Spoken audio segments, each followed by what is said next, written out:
Hello everyone, welcome to my YouTube channel Praveen Uniyal vlogs. आज हम बात करेंगे मॉनिटोरियम। शायद ये वर्ड आपने सुना होगा। अब आपने कभी कुछ भी परचेज़ किया है तो ईएमआई आप यूज़ करते हैं, ईएमआई पे करते हैं, तो ये वीडियो आपके लिए है। बने रहिए मेरे साथ। मेरे इस वीडियो में मैं आपको बताऊंगा कि किस तरह से बैंक पूरा स्ट्रक्चर हमारे साथ एक गेम प्ले कर रहा है इस लॉकडाउन में। आज हम उसको थोड़ा सा समझने की कोशिश करेंगे, लिटिल बिट। जितना मैं जानता हूँ, I am not a financial advisor, but इसको हम थोड़ा बहुत समझने की कोशिश करेंगे कि बैंक कैसे हमारे ही पैसे से हम ही लोगों को ज़्यादा इंटरेस्ट पे देने के लिए मजबूर करें।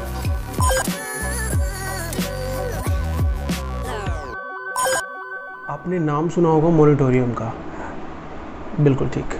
मॉनिटोरियम वर्ड जनरेट हुआ कि आपकी जो ईएमआई है वो आप होल्ड कर सकते हैं। आप पे नहीं करेंगे तो बैंक आपके क्रेडिट स्कोर पे किसी भी तरह का कोई भी क्रेडिट स्कोर पे फ्रॉड नहीं ऐड ऑन करेगा। आपके क्रेडिट स्कोर पे कोई फ़र्क नहीं पड़ेगा।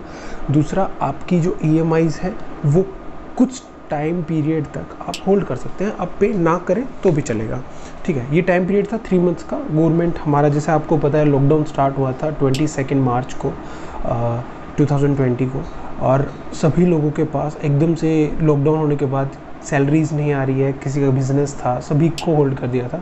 तो गवर्नमेंट ने एक इनिशिएट लिया कि 3 मंथ्स के लिए आप मॉनिटोरियम यूज़ कर सकते हैं। आप ईएमआई पे ना करना चाहें, आपके पास अगर फाइनेंशियल स्ट्रॉन्ग नहीं है, आपके पास पैसा नहीं है उस वक्त, तो आप ना पे करें, ठीक है भाई।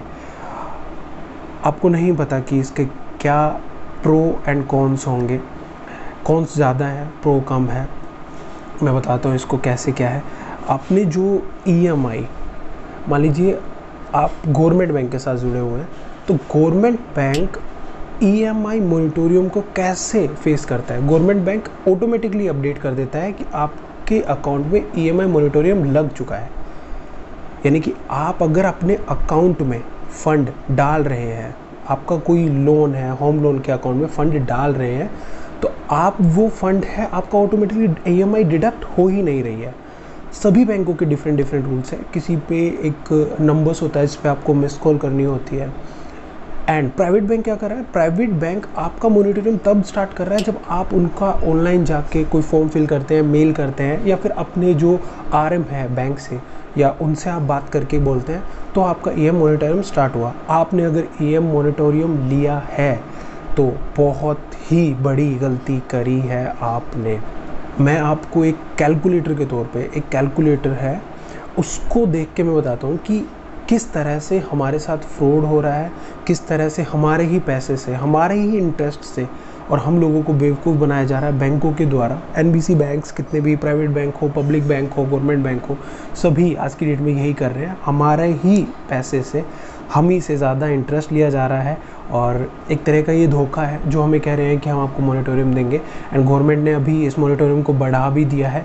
मैं एक वीडियो के तौर, मैं अभी जस्ट एक कैलकुलेटर के तौर पे आपको दिखाया था कि ये आपका कैलकुलेटर। मान लीजिए किसी ने होम लोन लिया है 50,000 का और उसका रेट ऑफ इंटरेस्ट 9% है। उसकी जो टोटल ईएमआईज़ है, जो टेनोर है उसका 240 मंथ्स का है। ईएमआई है उसकी 44,986। नंबर ऑफ़ ईएमआई जो पे कर चुका है वो 10 है। हम इसको 50 कर देते हैं। मैं आपको बताऊंगा ये मैं क्यों कर रहा हूँ, ठीक है। उसने मॉनिटोरियम जो है हमारा, मतलब जो गवर्नमेंट ने कहा है कि आप कितने टाइम का ले सकते हैं, वो है 3 मंथ्स का इसने लिया है, ठीक है। तो इसने क्या किया, मतलब जो भी ये है आप अपने से कैलकुलेट कर लें। तो क्या हुआ कि इनको जो टोटल बैंक ने जो बोला कि हम इंक्रीज टेन्योर करेंगे, क्योंकि वो ऑब्वियस है बैंक वही करेगा, आपका जो लोन का टाइम पीरियड है उसको एक्सटेंड कर देगा। तो वो जो 3 मंथ्स में जो इंटरेस्ट पे कर रहे हैं वो 4 लाख, ये देखिए 4,40,000 रुपीज़ एक्स्ट्रा पे कर रहे हैं सिर्फ 3 महीने की ईएमआई नहीं देने के लिए, ठीक है। और मैं आपको एक चीज़ और बताता हूँ। अगर आप बोलते हैं बैंक से, अगर बैंक आपको ऑप्शन देता है कि इंक्रीज़ ईएमआई करनी है, ईएमआई को बढ़ा देना है, तो इनकी ईएमआई 45,000 है, अब देखिए 192, पहले 4 लाख के अराउंड आ रहा था, 192। अगर एक और ऑप्शन है, अगर बैंक कहे कि आप टोटल इंटरेस्ट पे कर दें, तो 1,02,000 के अराउंड। तो ये क्या है, ये सभी ऑप्शन हमें, पहली बात तो हमें पता ही नहीं है कि ये चीज़ ऐसे होती है, और अगर ये होती है तो उसमें ये ऑप्शन भी बैंक आपको देगा या नहीं, ये भी नहीं पता। अब मान लीजिए आपका लोन बिल्कुल ही मतलब फ्रेश लोन है, अब उस पर क्या है, स्टार्टिंग में इंटरेस्ट ज़्यादा पे करना होता है ना। अब आप देखिएगा कि अगर बैंक आपको नहीं पता कि आपको क्या करना है, और बैंक नॉर्मली आपको जो यूज़ करने के लिए देता है कि 3 मंथ्स के लिए आपने किया, अब सिर्फ टेन्योर इंक्रीज़ करना है क्योंकि आपको लोन का नहीं पता। 6,54,290 रुपीज़, मतलब आप इतना ज़्यादा इंटरेस्ट पे करेंगे अगर आपको नहीं पता कि ये मोनिटोरियम या जो आपका जो EMI एक्सटेंड करने का जो टाइम पीरियड है जो गवर्नमेंट ने दिया है कि 3 मंथ्स है, 6 मंथ है, ये सिर्फ मैं 3 मंथ्स के लिए ले रहा हूँ।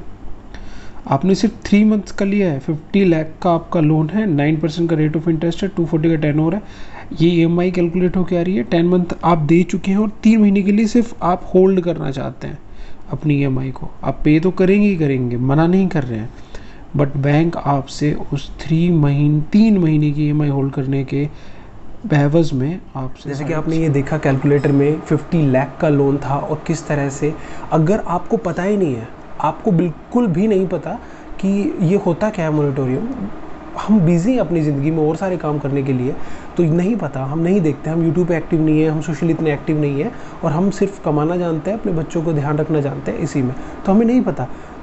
तो बैंक कैसे आपको बहुत ज़्यादा आपका टेन्योर इंक्रीज़ करके, देखा आपने कितना ज़्यादा, 4 लाख से अबाव आपको पैसा देना पड़ेगा। आप, और ये सिंपल इंटरेस्ट है, कंपाउंड इंटरेस्ट है, वी डोंट नो, हमें ये भी नहीं पता है। EMI मोनिटोरियम के खिलाफ बहुत सारी PLI हमारे सुप्रीम कोर्ट में दी गई है। अभी 12 जून को सुप्रीम कोर्ट का एक रिज़ल्ट आया, पिछले 2 महीने से ये PLI लागू थी सुप्रीम कोर्ट में। तो जो सुप्रीम कोर्ट ने कहा RBI को कि आप ऐसा नहीं कर सकते कि भाई आप लोगों से कह कुछ रहे हैं, कर कुछ रहे हैं। RBI ने कहा कि एक छोटा सा RBI ने ये कहा, मतलब मैं एज ए लेमन लैंग्वेज में आपको समझाने की कोशिश करता हूँ कि जब गवर्नमेंट या फिर सुप्रीम कोर्ट हमें बोल रहा है कि आप EMI मत लें, आप उसका EMI का इंटरेस्ट ना लें, 3 मंथ का इंटरेस्ट ना लें, 3 मंथ 6 मंथ जो भी जिस तरह का मोनिटोरियम यूज़ कर रहा है उनको विदाउट इंटरेस्ट रहे। तो बैंक ये बोल रहे हैं, RBI ये बोल रहा है कि जिन लोगों ने अपनी FD लॉक की हुई है लॉकडाउन से पहले, हम उनका भी इंटरेस्ट नहीं पे करते। आप एक तरफ तो हमें बोल रहे हैं कि आप EMI ना लें और उसका इंटरेस्ट भी ना लें, और जो बैंकों में हमारी FD है, म्यूचुअल फंड्स हैं, या जो नॉर्मल हम जिन पे इंटरेस्ट दे रहे हैं वो भी ना दें। RBI ने एक लमसम अमाउंट बताया, 2 लाख करोड़ का घाटा होगा, उसको कौन भरेगा? बैंकों को जो 2 लाख करोड़ का घाटा होगा उसको कौन पे करेगा? सुप्रीम कोर्ट पे करेगा? नहीं। अब सुप्रीम कोर्ट ने 17 जून के लिए एक डेट दी है कि आप इनिशियली आपस में अपना बात करें और आप इसका शॉर्ट आउट करें। आप इतना इंटरेस्ट पे नहीं कर सकते, बट हाँ लमसम कुछ इंटरेस्ट आपको देना ही होगा, मतलब हमें देना होगा बैंकों को, अगर हमने EMI मोनिटोरियम लिया है। मैं एक छोटी सी स्टोरी सुनाना चाहता हूँ, शायद ये आपकी ज़िंदगी में बहुत इंपॉर्टेंट है, प्लीज़ इसको सुनिएगा ज़रूर, चाहे वीडियो ना देखें प्रीवियसली, वैसे इसको ज़रूर सुनिएगा। मेरे दोस्त ने सुनाई थी कल मुझे, तो मुझे लगा कि आप लोगों के साथ शेयर करनी चाहिए। अब एक गुरु और चेला थे, और वो दोनों एक जंगल से गुज़र रहे थे। अब वो जंगल से गुज़र रहे थे तो वहाँ पर उन्होंने देखा कि एक झोपड़ी है जिसके पास में एक गाय बंधी है, 2-3 लोग हैं। उन्होंने जाके उनसे बात की कि भाई आप यहाँ जंगल में कैसे? तो उन्होंने कहा कि भाई हम तो गुजर बसर अपनी गाय के साथ ही कर लेते हैं, वो दूध दे देती है, हम अपना उसी से ही खा पी लेते हैं। तो गुरु चेला वहाँ पे रात को रुके, उनसे उनके पास शरण ली, पानी वानी पिया, दूध पिया, जो भी उन्होंने प्रोवाइड किया उनको। अब क्या है, गुरु चेला सुबह उठ के चल दिए, एक पहाड़ की चोटी पे पहुँचे। गुरु ने कहा चेले से कि जो उनकी गाय है उनको लेके आओ।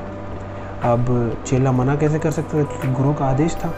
चेला गया, वहाँ से गाय को लेके आया। गुरु ने गाय को धक्का मार दिया, गाय नीचे गिर गई, गाय मर गई। चेले को ये बात बहुत बुरी लगी। अब चेले ने क्या किया कि चेले के मन में एक आक्रोश था, उसने 2-3 साल बीत गए और उसके मन में ये था कि भी वो परिवार कैसे गुजर बसर कर रहा होगा, उनके पास तो ज़िंदगी रेखा एक ही थी, एक गाय थी जिसके सहारे वो जी रहे थे। तो ये वर्ड बहुत इंपॉर्टेंट है, गाय थी जिसके सहारे वो जी रहे थे। तो उसके बाद क्या हुआ कि चेला वहाँ पे वापस गया 3 साल बाद। उसने देखा कि वहाँ पे एक बहुत बड़ी घर बना हुआ है, बहुत अच्छा गार्डन है, सब कुछ है। वहाँ जाके लोगों से बात की उसने पूछा कि यहाँ पहले एक झोपड़ी रहती थी और हम लोग आए थे 3 साल पहले, मिले थे, तो उनको याद आया। उनका हाँ आप आए थे और ऐसे ऐसे। निकले फिर अब आप मतलब इतनी चकाचौंध, इतना पैसा, सब कुछ कैसे?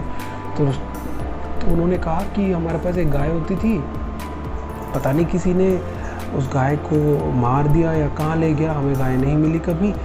बट जो भी था वो अच्छा इंसान था जिसने भी वो किया, उसकी वजह से हम लोग कुछ करते नहीं थे। और अब हम यहाँ अपना गुज़र बसर कर रहे हैं। हमने मेहनत करी, बहुत कठिन परिश्रम किया, अब जब जाके हम ये घर वगैरह बना पाए। उसको समझ में नहीं आया कि ऐसा क्या हो गया। वो गुरु के पास गया कि ऐसा ऐसा, उसने गुरु को पूरी कहानी बताई कि वहाँ पे तो बहुत अच्छा है, गार्डन है, लोग अच्छा कमा रहे हैं, अच्छा पैसा है उनके पास। तो गुरु ने उसको बताया कि वो जो गाय थी ना, वो उनकी ज़िंदगी को आगे नहीं बढ़ा रही थी, वो गाय उनकी ज़िंदगी को रोक के हुए थी। वो लोग बहुत अच्छा कर सकते थे, बहुत अच्छा परिश्रम करके आगे बढ़ सकते थे, बट लेकिन उनको इतना ईजी हो गया था उनके लिए मेहनत करना कि गाय का दूध निकलेगा और हम उससे पी के, और हम ज़िंदगी यही है, खुशी है। तब चेले को समझ में आया कि वो गाय उनकी ज़िंदगी के लिए खुशी नहीं, वो गाय उनकी ज़िंदगी को रोके हुए थी, उनकी ज़िंदगी को आगे नहीं बढ़ने देना चाह रही थी। अब क्या है कि कोरोना वायरस आया। कोरोना वायरस ने हमारी गायों को धक्का मार दिया। जितनी भी हमारे पास गाय थी, किसी के पास नौकरी थी, किसी के पास कुछ थी, अब किसी की सैलरी पूरी नहीं आ रही है, किसी की सैलरी नहीं आ रही है, कोई जॉब से निकल गया है, किसी का बिजनेस से नहीं चल रहा है, सबके गायों को धक्का मार दिया। अब वो सरवाइव करेगा जो वही उसकी ही ज़िंदगी में एक अच्छा गार्डन, एक अच्छा घर होगा, जो कठिन परिश्रम करेगा। अपने आइडिया पे जाओ, आप जो करना चाहते हैं ज़िंदगी में वो करो। जो आप कर रहे थे उसको धक्का मार दिया है कोरोना ने। अब आप पे डिपेंड करता है कि आप अपनी ज़िंदगी को कहाँ लेके जाना चाह रहे हैं। वापस उसी गाय को पकड़ेंगे, उसी गाय की खोज करेंगे, या अपनी ज़िंदगी में कुछ एक नया एम बनाएंगे, नया पैशन बनाएंगे कि अपनी ज़िंदगी को कहाँ लेके जा रहे हैं। मुझे ये स्टोरी बहुत अच्छी लगी, इसीलिए मैं आपके साथ शेयर कर रहा हूँ, क्योंकि इस स्टोरी में बहुत बड़ा मोटिव है कि आप अपनी ज़िंदगी के लिए क्या करना चाहते हैं। आप, ये लॉकडाउन ने सभी को सिखा दिया है कि हमारी ज़िंदगी की ज़रूरतें बहुत कम है, बट हम कितना बिलीव करते हैं अपने आप को सक्सेसफुल करने में, ये वही है। तो thank you for watching my this video. I hope आपको ये EMI मोरेटोरियम का जो भी है लिटिल बिट समझ में आया होगा। इसका एक सार ये है कि आपको EMI मोरेटोरियम नहीं लेना है। इतनी पूरी वीडियो बनाने का सिर्फ एक ही मकसद है, EMI मोरेटोरियम नहीं लेना है हमें। देखिए, कोई भी आपकी कैसी भी मदद करे ना, वो बिना अपने स्वार्थ के हिसाब से नहीं करता। या हम जिंदगी में भी है और मतलब बैंकिंग तरफ भी है, गवर्नमेंट भी है, या कोई भी है, कोई भी अगर आपकी तरफ हाथ बढ़ा रहा है, आपकी मदद कर रहा है ना, उसमें उसका भी एक स्वार्थ है, उसमें उसका भी एक वो भी अपने बारे में सोच रहा है। तो सिर्फ उसी तरह से है। तो कोई भी चीज़ लेने से पहले आप उसको 10 बार सोचें। ये आम ज़िंदगी में भी है, EMI मोरेटोरियम तो है ही, आम ज़िंदगी में भी है। तो thank you for my video, watching my video, and please like and subscribe. अगर ये आपको वीडियो अच्छा लगा है तो प्लीज़ मस्ट सब्सक्राइब, और इन फ्यूचर भी हम ऐसे ही वीडियो बनाते रहेंगे।